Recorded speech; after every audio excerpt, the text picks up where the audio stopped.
तुम्हारे हाथ के गोभी पराठों का कसम से कोई तोड़ नहीं है। आह, गजब स्वाद है। हाँ भाई, ये बात तो तुमने बिल्कुल सही कही। मतलब अम्मा के हाथ के गोभी के पराठे और चाय, बस इसके बाद फिर और क्या चाहिए। अरे सब आप लोगों का प्यार है भैया जी। और दूं क्या पराठे? और क्या अम्मा, अरे एक पराठे में हमारा कुछ होने वाला है क्या? ललिता के ठेले पर आए उस ग्राहक की बात सुनकर ललिता के चेहरे पर मुस्कुराहट आ गई। असल में ललिता कई दिनों के बाद हंसी थी। जिंदगी ने उसे बहुत दुख दिया था, लेकिन फिर भी उसने हिम्मत नहीं हारी और फिर अगले दिन।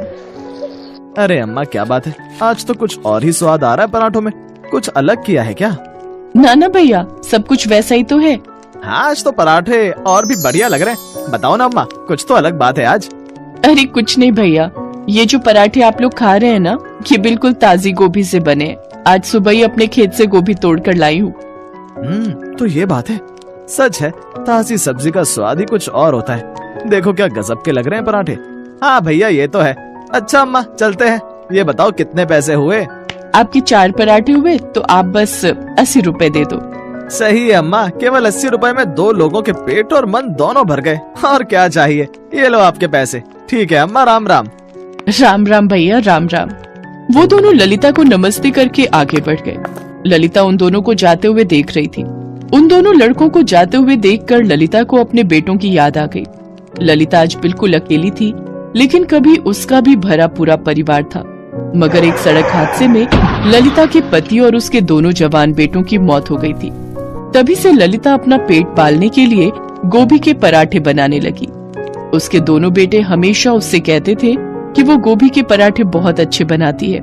जब भी उसके बेटे की उम्र के लड़के उसके ठेले पर पराठे खाने आते और उसके पराठों की तारीफ करते, तो उसे ऐसा लगता जैसे उसके बेटे ही पराठे खाकर उसकी तारीफ कर रहे हो।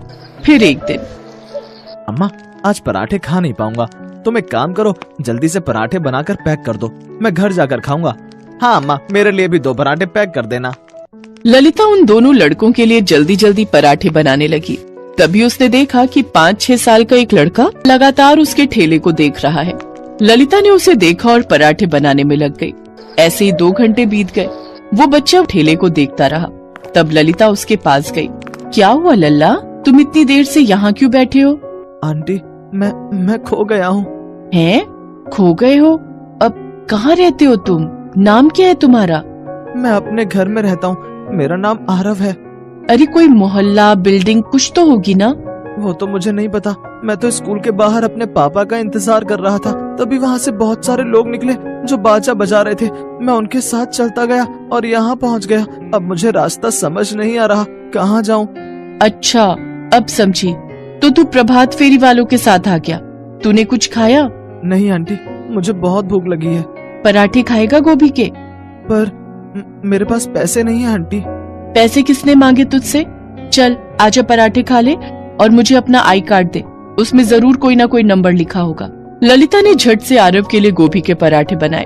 बेचारा भूखा बच्चा बहुत ही चाव से पराठे खाने लगा। एक तो भूख और ऊपर से इतने स्वादिष्ट पराठे खाकर आरव के चेहरे पर मुस्कान आ गई। तभी ललिता ने अपने मोबाइल से उसके स्कूल के नंबर पर कॉल करके बताया कि आरव उसके साथ है।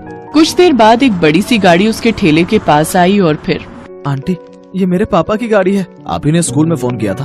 आपका बहुत बहुत शुक्रिया, मेरी तो जान ही चली गई थी। बेटा आरव, चलो जल्दी से घर चलो, मम्मी ने तुम्हारे लिए बहुत बढ़िया खाना बना कर रखा है। तुम्हें भूख लगी होगी ना? नहीं पापा, आंटी ने मुझे बहुत ही टेस्टी गोभी के पराठे खिलाए हैं। अरे आपका एहसान कैसे चुकाऊं मैं? अब प्लीज मना मत कीजिएगा, ये कुछ पैसे हैं, आप रख लीजिए प्लीज। नहीं सेठ जी, मैं पैसे नहीं लूंगी। जब आप अगली बार पराठे खाने आएंगे तब दे देना। उस बच्चे का पिता ललिता के सामने हाथ जोड़कर वहाँ से चला गया। वो ललिता की ईमानदारी और उसका बड़प्पन देखकर बहुत खुश था। अगले दिन शाम को फिर से वही गाड़ी ललिता के ठेले के पास आकर रुकी। इस बार आरव के साथ उसके माता पिता दोनों थे। उन दोनों ने ललिता के ठेले पर जी भरकर गोभी के पराठे खाए। अब समझ में आया कि आपके ठेले पर इतनी भीड़ क्यों रहती है और आरव क्यों आपके पास आने की इतनी जिद कर रहा था। सच में आपके गोभी के पराठे तो बहुत ही बढ़िया हैं। उस दिन के बाद से आरव बार बार अपने पिता को लेकर ललिता के ठेले पर आता और बहुत ही चाव से गोभी के पराठे खाता। आरव के पिता विष्णु और उसकी मम्मी कंचन को भी ललिता के हाथ के पराठे बहुत अच्छे लगते थे। लेकिन फिर एक दिन जब वो तीनों ललिता के ठेले वाली जगह पर पहुँचे तो देखा कि वहाँ पर तो ललिता का ठेला था ही नहीं। फिर किसी तरह से पूछताछ करके वो ललिता के घर पहुँचे। कोई है? अरे सेठ जी, आप यहाँ? क्या हुआ अम्मा, आज आपने ठेला नहीं लगाया? ठेला हो तो लेकर आऊं ना। क्या हुआ, कहाँ गया आपका ठेला? 10 दिन हो गए सेठ जी, किसी ने मेरा ठेला चुरा लिया। मैं तो बस जरा शौचालय गई थी और तभी 4 बदमाश आए और मेरे सारे बर्तन और ठेला चुरा कर ले गए। मैं पुलिस के पास भी गई। चौराहे पर वो कैमरा लगा था, उसमें वो चारों चोर मेरा ठेला ले जाते दिख रहे हैं। पुलिस वाले कहते हैं कि वो चोरों को ढूंढ रहे हैं, पर मुझे पता है वो लोग नहीं ढूंढेंगे। अब तो मेरे पास कुछ और करने को है भी नहीं, तो बस लोगों के घर जाकर बर्तन मांजती हूँ। ललिता की बात सुनकर विष्णु को बहुत दुख हुआ, लेकिन वो ललिता से बिना कुछ कहे वहाँ से चला गया। कार में भी वो बिल्कुल शांत था। और फिर अम्मा के साथ बहुत बुरा हुआ ना पापा, क्या हम उनके लिए कुछ नहीं कर सकते? करेंगे बेटा, जरूर करेंगे। अगले दिन विष्णु फिर से ललिता के घर पहुंचा और उसे जिद करके अपने साथ अपनी कार में बिठा लिया। वो उसे उसी जगह पर लेकर गया जहां वो पहले अपना गोभी के पराठों का ठेला लगाती थी। उस जगह पर एक बिल्कुल नया ठेला खड़ा था, जिस पर बड़े बड़े अक्षरों में लिखा था ललिता के गोभी के पराठे, जिसे देखकर ललिता की आंखों में आंसू आ गए। तब आरव ने आगे बढ़कर प्यार से बोला, अम्मा अब तो आप बनाओगी ना गोभी के पराठे? मुझे बहुत भूख लगी है। हाँ लल्ला, जरूर बनाऊंगी। अपने लल्ला के लिए हर रोज बनाऊंगी उसकी पसंद के गोभी के पराठे।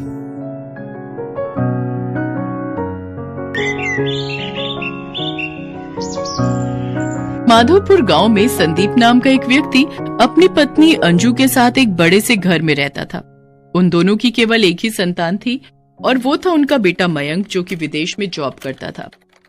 कई सालों के बाद मयंक अपने घर आने वाला था।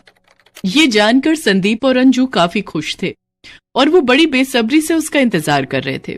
3 दिन बाद मयंक ऐना नाम की चाइनीज लड़की को अपने साथ घर लेकर आता है। मयंक बेटा, आ गए तुम, हम कब से तुम्हारी राह देख रहे थे। ये कहकर संदीप मयंक को गले लगा लेता है। तभी वो अंजू को आवाज देते हुए कहता है, अंजू, ओ अंजू, जल्दी आओ, देखो हमारा बेटा आ गया। मयंक के आने की खुशी में अंजू सुबह से रसोई घर में तरह तरह के पकवान बनाने में लगी हुई थी। तभी वो साड़ी के पल्लू से हाथ पोंछते हुए बाहर आती है और झट से मयंक को गले लगा लेती है। कैसा है मेरा बच्चा? कितने टाइम बाद तुम्हें देख रही हूँ। मैं बिल्कुल ठीक हूँ मम। अरे मयंक, ये तो कोई विदेशी लड़की लग रही है। कौन है ये? मम, ये ऐना है, मेरे ही ऑफिस में मेरे साथ काम करती है। तभी मयंक ऐना से कहता है, ऐना ये मेरे मॉम डैड हैं। मयंक के ये कहते ही ऐना अंजू के पाँव छूते हुए कहती है, पाँव उठा लो सासू मॉम।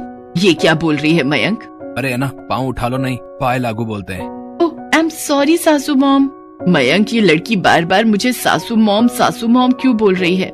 मॉम, ऐना मेरी वाइफ है, हम दोनों ने शादी कर ली है। अब ये तुम क्या कह रहे हो मयंक? तुमने हमें बिना बताए शादी कर ली? संदीप के ये कहते ही ऐना उनके पाँव भी छूने जाती है। पैर काट लूंगी ससुर जी। क्या पैर काट लूंगी? ये क्या बकवास किए जा रही है? सॉरी ससुर जी, इस बार भी रॉन्ग बोल दिया। सॉरी, पैर दे दो ससुर जी। ओहो मयंक, ये तू क्या बला घर ले आया? अब बस भी करो ऐनक, मेरा मतलब है ऐना, जो भी है तुम्हारा नाम। सारा दिन पैर ही छूती रहोगी? खैर, जाती रहो, मेरा मतलब है जीती रहो।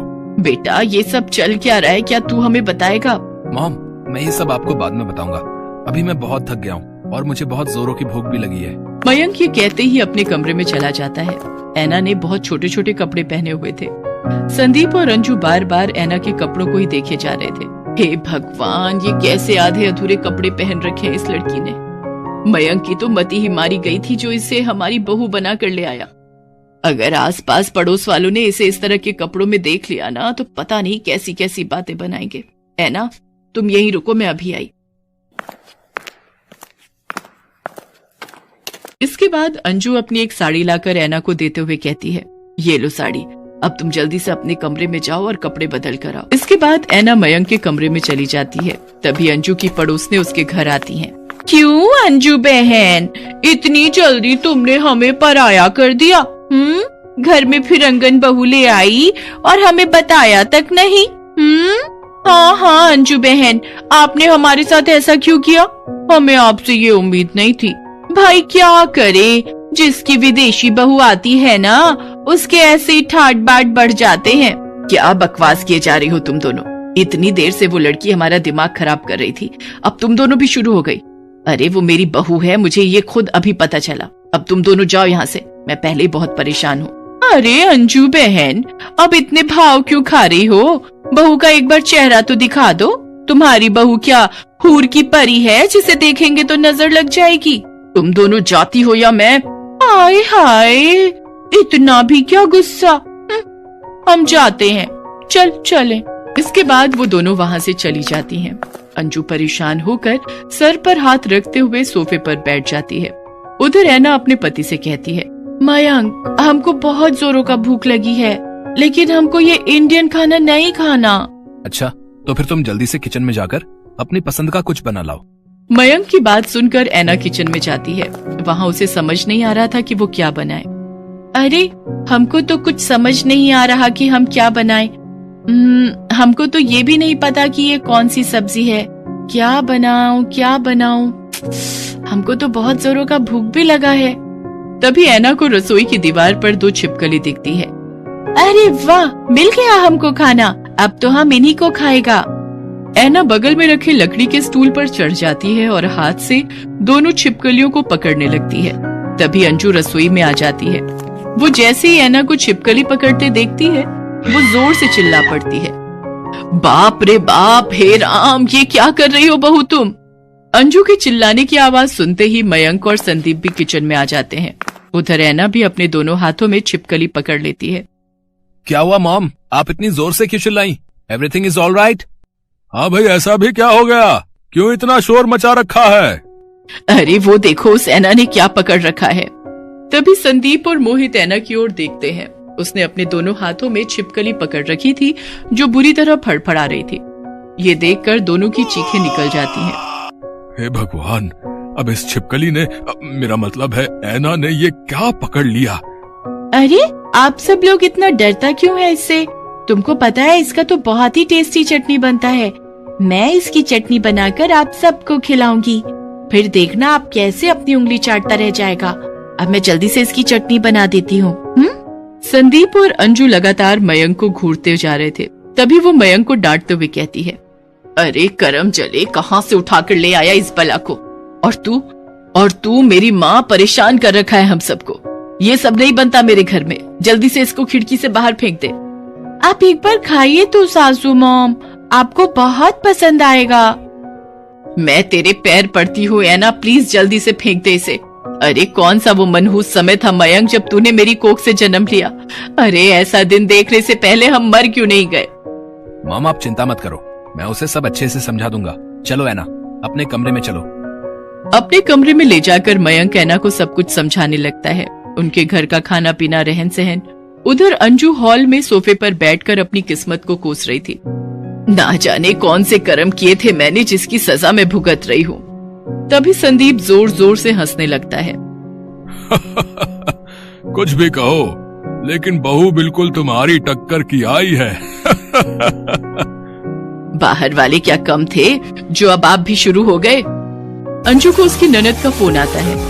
अरे कैसी हो भाभी, मैंने ये बताने के लिए फोन किया है कि आज हम पूरा परिवार तुम्हारे घर आ रहे हैं और कुछ दिन वहीं रहेंगे। अरे बाप रे, अगर ये यहाँ आ गई तो इस बहू को देखकर तो खूब मजाक उड़ाएंगे। कुछ देर सोचने के बाद वो कहती है, अरे वो क्या है ना सुमन दीदी, हम 2 हफ्तों के लिए बाहर घूमने जा रहे हैं। मुझे बहुत सारी पैकिंग करनी है, तो मैं फिर आपसे बात करूंगी।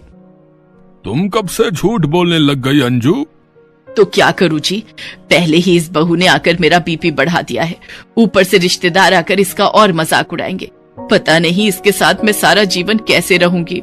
तभी ऐना एक सुंदर सी साड़ी पहने हाथ में चाय का कप लेकर आती है और अंजू से कहती है, सासू मॉम, हम तुम्हारे वास्ते चाय बना कर लाया।